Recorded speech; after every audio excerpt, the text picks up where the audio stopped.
Hey guys, I'm SaltEMike, and today I want to share with you my guide to one of the new experiences in Star Citizen 319, and that is Ghost Hollow. It's this sort of dynamic event that can only be triggered by us, the players, and it prints money, literally.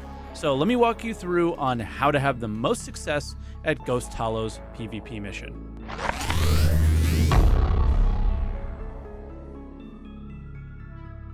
The first step of the mission is where I think the team succeeded the most. You cannot print any money or turn the mission on without first taking the Microtech comm array down. I love this. This is, in my opinion, where places like Jumptown failed. They were purpose-built PvP locations, but your experience would quickly be ended by a long trip to Klesher. Here at Ghost Hollow, you're free to shoot at whoever you want, whenever you want. To turn off the monitored zone, you need a crypto key, and then you will head to comm array ST4-22. This is the Microtech comm array. The best thing to do is to take a ship, even quite large ships work doing this, and place yourself between the solar panels and the main structure, and you will be out of range of both missiles and guns from the array's defenses. When you are safe, you can exit the ship and enter into the array through one of the two entrances. The other is identical on the opposite side. Head down to the panel, insert the key, and follow the prompts to complete the hack. After that, conveniently, the location has a quantum travel marker, so you can now just head straight to the location. Not so convenient though, Ninetales NPC Cutlass Blacks with ballistic ammo spawn here to protect the location, and sometimes they come with insane numbers. I recommend coming with at least one other player. Ships with turrets are great for these situations as they have a much larger capacitor and can burn through the protecting ships quite quickly. Once you get through these, you can make your way to the surface, but you are not out of the woods yet. Now you have to clear the 10 plus Ninetales FPS AI NPCs on the ground.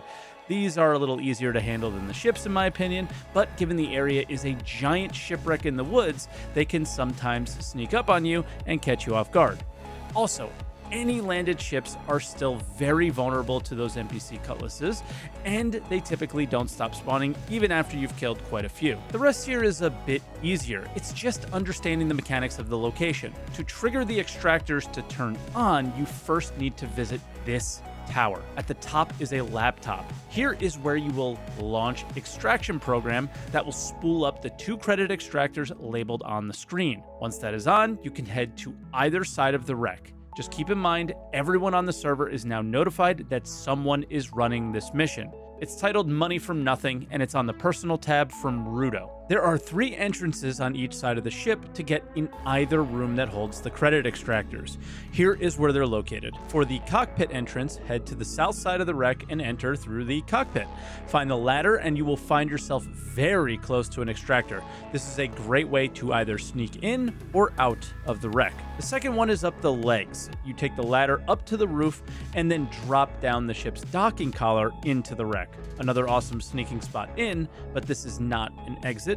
And third is using what could be considered the main entrance at the split of the wreck using the ladder or the platforms. For the north side, it's a little less complicated. You can either enter through the front or take the similar leg entrance on this side, but you can enter on an airlock entrance from either side of the ship. All 3 of these are good exits as well. Make sure to clear all the rooms before heading to the console, as there may be players or NPCs. Then, once the credit extractor is initialized, when the bar is filled up, you can hit the authorize button. You can see at the top right though that there's a little empty square labeled linked. You can also see that your extraction rate is only at 50%.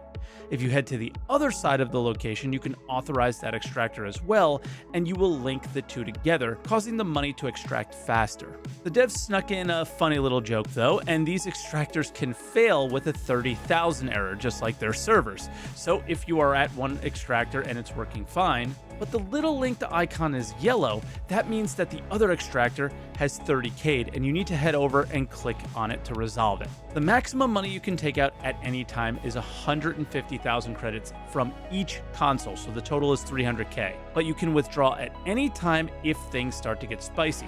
Each withdrawal does take time, but when it's done, the money is moved into your account and it's protected. You do have to wait a certain amount of time based on how much you've extracted before starting the next run though. The maximum on each console is 30 minutes if you pull the full amount. On top of all this, you can steal someone else's hacked money. If the terminal is running, you can swap users to yourself. When you swap to yourself, say when they're at 100K, you may start extracting around 80,000 as some is lost in the process, but besides that little loss, you're now in control of the money. Now, don't forget that this can happen to yourself as well, so make sure you're protecting your investment. Also, one little side note, A2 bombs do kill everyone inside the wreck, so you are not safe inside like at Jumptown. And that's really it. It's a really simple concept that they've been applying to a number of gameplay loops at this point, but this might be the location they do it best, as it has all the elements you need for a good FPS PvP loop. I really enjoyed the location, and I think they did a pretty good job with risk versus reward here. I hope this helps you get some sneaky money as well as some really great fights. And as always, I hope you guys enjoyed the guide, got something out of it, and if you did, don't hesitate to like and share the video around, comment any questions you may have, and subscribe for more videos like this. And with that, I'll see you guys in the next one.